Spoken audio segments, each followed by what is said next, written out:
Hello. Hi. Welcome to Video Journal for the last class in the series of 4. Video Journal on an evidence-based practice that I believe I'm going to use with my student, my field work. The one that we teachers use a lot, and I think I'm going to use, would be the one of modeling, the evidence-based practice of modeling. If you think about it, children are imitators anyway. And so if you're imitating and you have a student on the spectrum that's also imitating, imitate it for the correct way. And so, yeah, I have a student who is what would be termed as severe. He tends to be the one that I pick on the most or choose the most.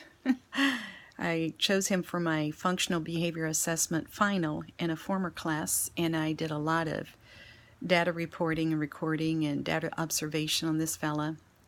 He has a young mother, and he's young. He's in primary grades. He's 7 years old, and his mother has refused ABA, does not feel that her son needs it, but we just held his IEP the other day, and it came out in the IEP.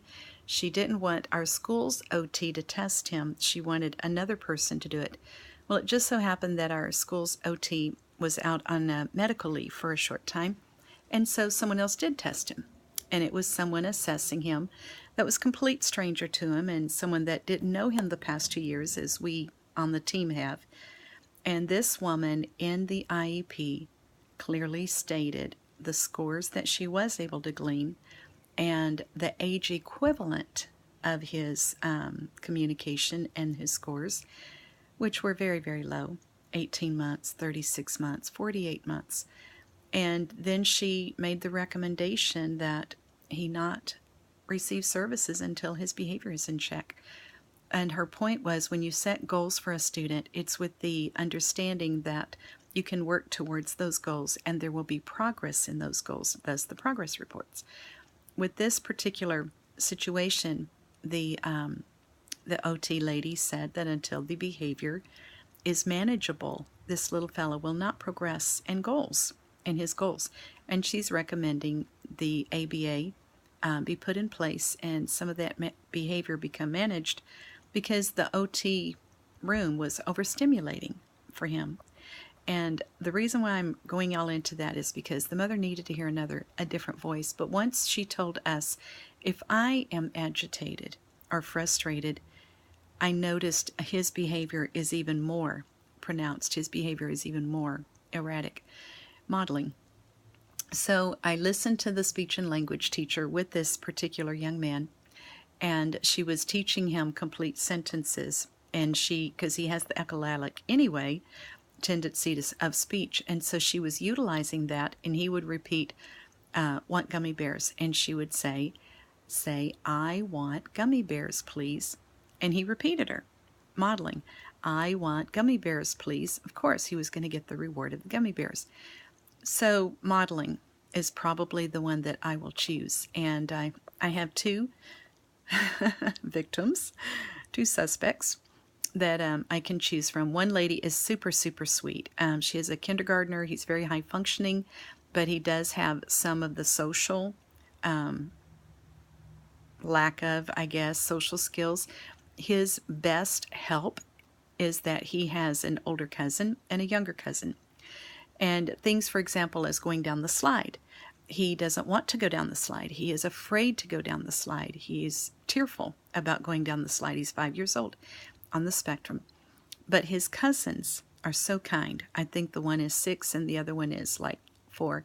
They put him, the young man, between them, and they slide down the slide. Modeling. Peer management. There's so many things. This mother told me, if it were not for his cousins modeling and helping and training him and showing him, she said it would be a lot worse. His behaviors, his confusion.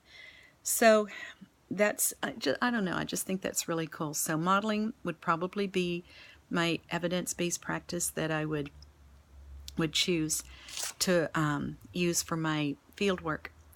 So many examples. It says to give valid examples. I could go on. I've been doing this for a while, working I keep going back to my life skills class. I did enjoy the experience.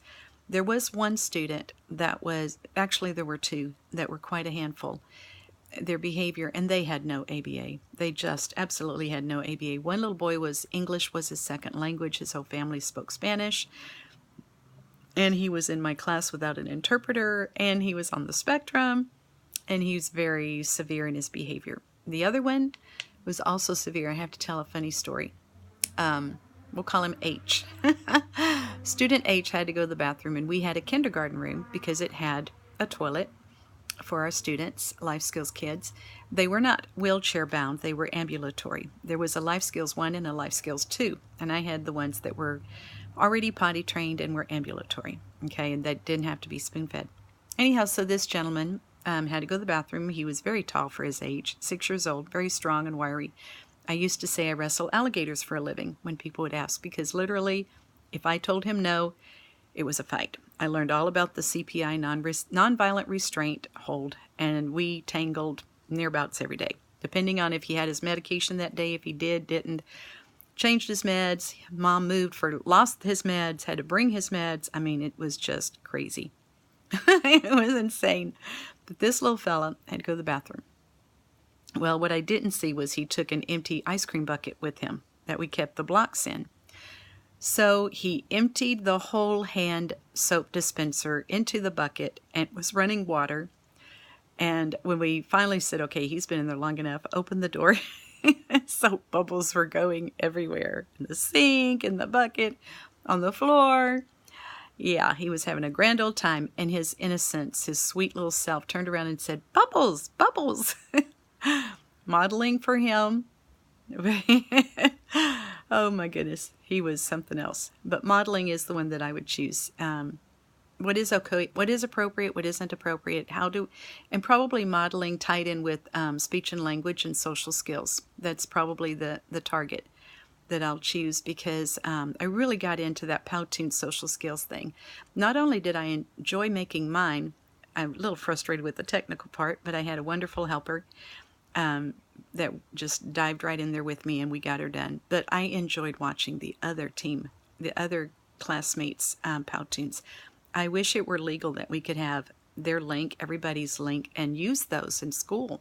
Video modeling. I mean, my goodness, modeling and video modeling. That is like a big time support for social skills and speech and language. Anyway, I'm under my 10-minute mark. You didn't put that on this assignment this time, but I'm going to go ahead and keep it to under 10 minutes. Not much, but yeah, I'm enjoying what I'm learning. I've enjoyed the classes. I feel a lot more empowered than when I started back in October. So yeah, this is me signing off.